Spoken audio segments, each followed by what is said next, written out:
Hi guys, I'm Jess and today I've got Fairyloot's February Twisted Tales box to unwrap with you. Now I have to say I'm a little bit sceptical about this month's box because last month was Fearsome Fairy Tales and it was lots of Sarah J Maas related items which I was thoroughly excited for, and then it turned out that a lot of it was actually paper items which was a bit disappointing. And so actually I've been joining a couple of trade Facebook groups and things like that, and I joined the Fairyloot buy sell trade group on Facebook specifically, and quite a few people have been trading or selling the entire box for this month. So I'm a little bit worried as to what's in here, whether it's just not some very not outstanding items, or the theme isn't as good as it looks to be.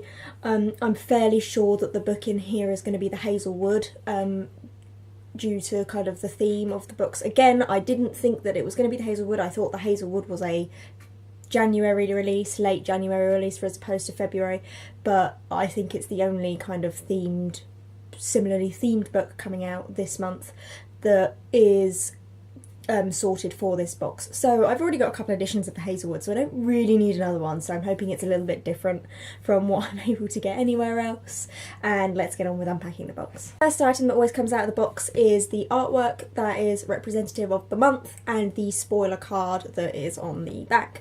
Never look at the spoiler card before you open the box. I think the spoiler card should really go at the bottom, but this essentially gives you details of who has made what, so you can go and look at their other items online and shop on their Etsy stores and stuff like that, just in case that you like something so much that you want more. So first big thing I see is this box, and I'm assuming this is going to have the mug that people have been talking about on it. And first off, I'm seeing a lot of white.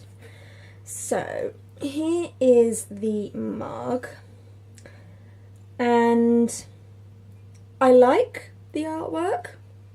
I think it's good, but I don't think it fits the mug. It needs to be expanded a bit to actually cover the entire mug, because there's a lot of white on this mug. I mean, the inside is white, and actually I can see a bit of black dust has already got like stuck in the glaze. I used to work at a pottery shop, guys, so like whilst we didn't do printed stuff, we had people come in and paint their own stuff and then we glaze it and all of that. So I do know stuff about my mugs when they come through. But I can see that there's people talk about there's different fairy tales in here. So what I can see is we've got Hansel and Gretel, the gingerbread house, and then we've got a little is that the spindle from Sleeping Beauty, Little Red Riding Hood there. We've got an apple on a chopping board, so that would be Snow White. And then Rapunzel's long hair. Oh, and then little frog with a crown as well. So that is the Princess and the Frog. I don't know if the castle or the hut in the background are different stories, but because what is leading up to them, I'm assuming that's what the story is. So yeah, this is a nice sturdy mug, but I can see why people trading this away. The artwork I don't think would be for everybody. You have to look into this to understand what all of the pieces are. But I think the mug itself, the artwork, needs to be bigger on here because it does just look like an awful lot of white. Do you know what? They should really start calling book boxes book and candle boxes, because you always seem to get candles in book boxes now. Now that oak moss and tea leaves is what that's called. Pretty nice, I have to say. And this is called The Hinterland by Wick and Fable.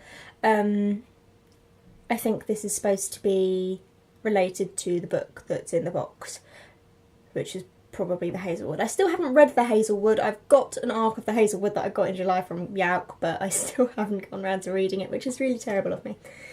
It's really quite nice, smelling, rich smell, but it's kind of a caramel colour, which is really interesting. I haven't seen that kind of colour on a candle before.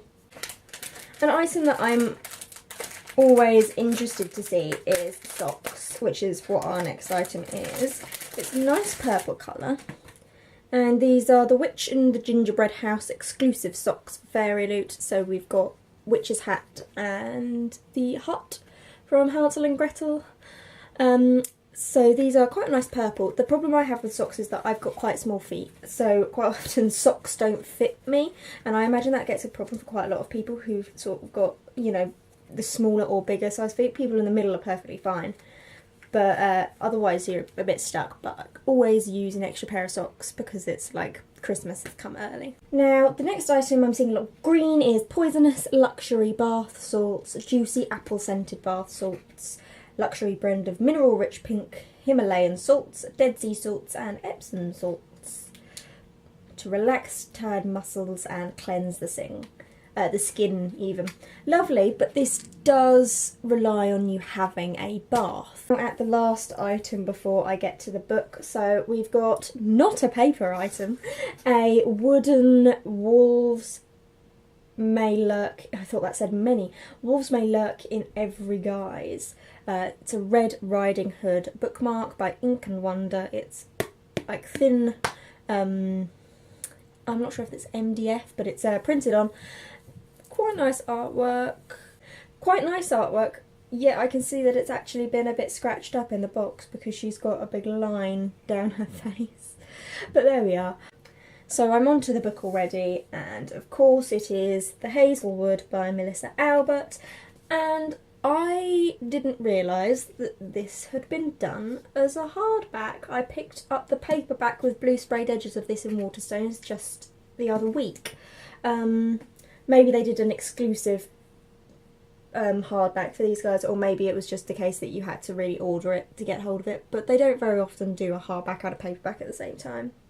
Maybe they have, and I just haven't been paying attention to it. I quite like this. I don't like blue, but I do like all of the leaves, and I like the way that you've got some reflective bits on the main parts of the leaves across this cover.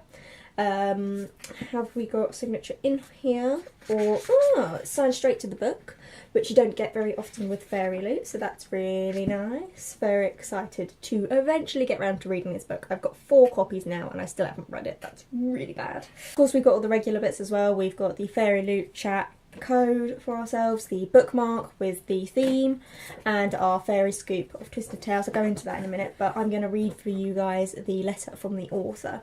Dear Fairyloot reader, in November 2011 I sat down to write a novel. It was my very first attempt. I'd become obsessed with YA fantasy via authors like Laini Taylor and Holly Black, and thought I could take a crack at writing my own during National Novel Writing Month. And I did. Over the course of 30 days I wrote 50,000 words of one of the worst fantasy novels ever committed to paper. It was full of weird tangents, explosions and characters that popped up once then disappeared forever. I read over the first chapter on December 1st, died a little inside and put it away forever. But it was also full of little pieces of plot I couldn't get out of my head. A reclusive novelist, a mysterious disappearance, fairy tale characters with a mind of their own. I held on to those pieces, and years later I found another idea they could live inside. That story became The Hazlewood, a book brimming with my fictional obsessions, portals and dangerous storytelling and difficult women and magic with consequences. It wouldn't exist without the books I devoured on my way to becoming a writer. Kelly Link, Helen Oveyemi, Lang's fairy books, and it wouldn't exist without the creepy novel I wrote in 30 Day Fever. If you have a story in your head that just won't leave you alone, I hope you find a way to tell it.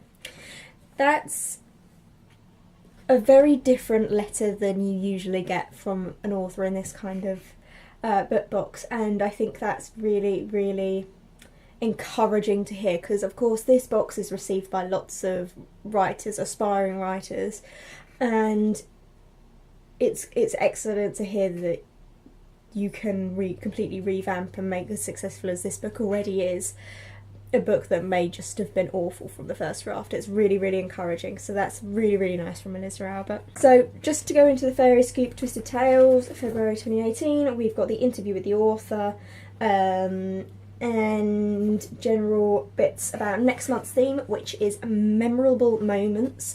Memorable moments for March, the 2-year anniversary, so we will of course be getting the purple box next month, and apparently it is perfect for fans of Lord of the Rings, love it, Harry Potter, oh yes, Game of Thrones, woo! And Shadowhunters, eh.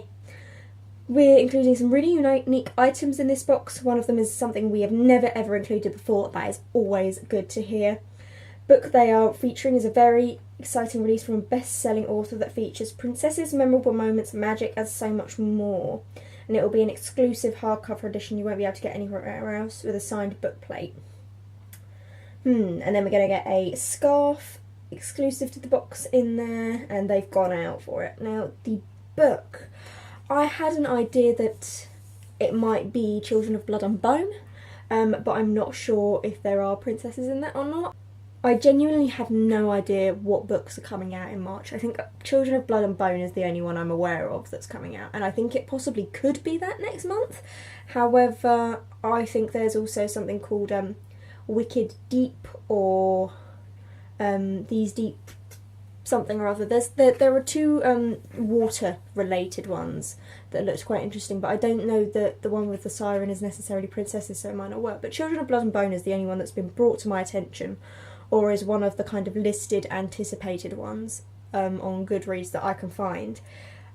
So if it's a kind of more reclusive book, if it's a best-selling author, I should be it should be on the lists that I've found, but I really am not very sure of what book will be featured in the box next month, so that could be really interesting to get something that for like the first time this year would not be the same as our crates.